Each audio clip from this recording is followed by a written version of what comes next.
ప్రకృతి రీత్యా వర్షాభావ పరిస్థితులను దృష్టిలో పెట్టుకుని వర్షాలు గత నెల 15 నెలల నుంచి వర్షాలు పడకపోవడంతో గ్రామస్తులందరము ఒక నిర్ణయానికి వచ్చి ఎడపల్లి గ్రామంలో గతంలో ఏ విధంగా అయితే సప్త పూనుకొని గోదావరి జలాలు తెచ్చి ఊర్లున్న అన్ని దేవతలకు జలాభిషేకాలు చేసి అన్నదానాలు చేస్తే ఏ విధంగా అయినా ఒక విధంగా దేవుడు కరుణించి సుఖ సంతోషాలతో పాడి పంట అన్నిటికీ సహకారం చేస్తాడు.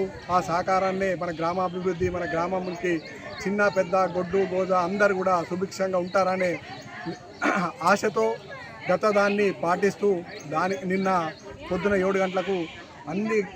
7 గంటలకు గ్రామంలో ఉన్న అందరి పెద్ద మనసుతోని సప్త స్టార్ట్ చేయడం జరిగిపోయింది.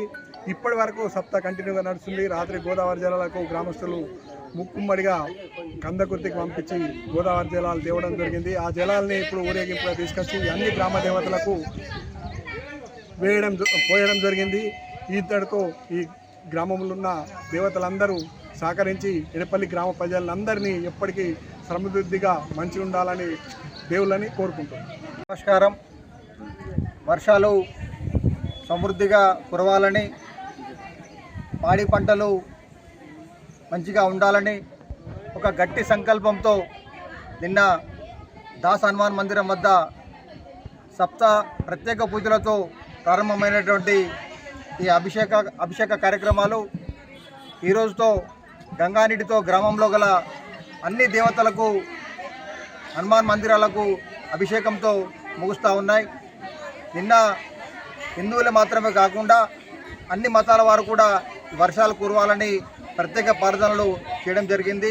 మన గ్రామంతో పాటు దేశంలో కూడా వర్షాలు సమృద్ధిగా కురిసి పాడి పంట మంచిగా వచ్చి రైతన్నలకు ఎలాంటి ఆటంకం కాకుండా అన్నదాతలను రక్షించాలనే ఏకైక గట్టి సంకల్పంతో ఈ యొక్క దీక్షను చేపట్టడం జరిగింది. దీనికి సహకరించినటువంటి గ్రామస్తులకు, మహిళలకు అందరికీ పేరున ధన్యవాదాలు తెలియజేస్తా ఉన్నాము. భారత్ మాతాకి జై.